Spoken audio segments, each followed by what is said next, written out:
Neon White, c'est un jeu qui te dit « Bravo, t'as fini le niveau » et il te murmure « Tu peux faire mieux ». Encore, encore, encore. Et sans t'en rendre compte, tu viens de relancer le même niveau pour la 47e fois. C'est pas un FPS classique, c'est une obsession jouable. Je te parle de Neon White. Contexte, c'est un FPS qu'en a vraiment pas l'air. Sorti en 2002, développé par Angel Matrix, Neon White arrive à une époque saturée de FPS, long, sérieux et réaliste. Souvent trop long, trop sérieux et trop réaliste. Lui, il fait l'inverse. Niveau court, esthétique flashy, vitesse absurde, démesurée, aberrante. Et surtout, un gameplay pensé pour être maîtrisé, pas juste terminé. C'est le génie caché du jeu. Sur le papier, Neon White est simple, tu tires, tu sautes, tu cours. Mais le twist est là, tes armes ont aussi des capacités. Tu peux jeter ton pistolet pour faire un dash, sacrifier ton fusil pour un double saut, brûler tes cartes pour gagner du temps. Chaque arme est un choix tactique. Et soudain, le jeu devient un pulse, un jeu de rythme, un speedrun déguisé.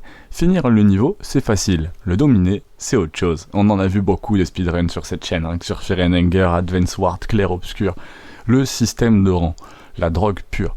À la fin de chaque niveau, bronze, argent, or, platine, diamant, et le pire, tu vois le fantôme des meilleurs joueurs. Le jeu ne te force pas à recommencer, il te provoque, et ton cerveau répond « Ok, juste une dernière ». Mensonge. L'histoire est surprenante, mais elle est relativement clivante. Tu incarnes White, un pêcheur envoyé au paradis pour chasser des démons, mais très vite le jeu te parle de souvenirs perdus, de culpabilité, de rédemption, d'amitié brisée. Le ton est animé, un peu visual novel. Ça passe ou pas. Tu adores ou tu décroches. Mais au moins, Neon White ose raconter quelque chose, dans un genre qui s'en fout souvent de raconter quoi que ce soit. À quoi ça ressemble? Parce que là, vous avez envie de le comparer. Vous pouvez le comparer à Doom Eternal. C'est la même exigence. Mais Neon White est un peu plus lisible et nerveux. Mais Doom Eternal, j'ai fait un test dessus, allez voir, c'est un de mes jeux préférés. Doom Eternal, génial. Ghost Runner, même vitesse, Neon White est quand même plus permissif. Abonne-toi, le test sur Ghost Runner arrivera. Et Mirror's Edge, je sais plus si le test est déjà sorti, même flow, mais ici, chaque mouvement est un pulse. Mirror's Edge, génial, meilleur jeu de parcours, surtout à l'époque, le premier était incroyable.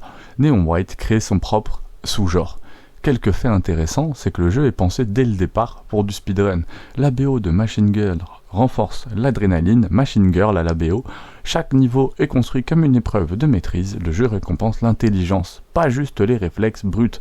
Bon, il n'est pas parfait, il y a quand même pas mal de défauts. La narration, beaucoup trop bavarde, l'esthétique qui peut fatiguer, la difficulté qui peut décourager, et c'est pas fait pour ceux qui n'aiment pas le die and retry. Mais ces défauts font aussi son identité. Cette narration trop bavarde pour beaucoup sera une qualité pour certains. Pourquoi Neon White marque? Neon White, c'est pas un FPS pour tout le monde.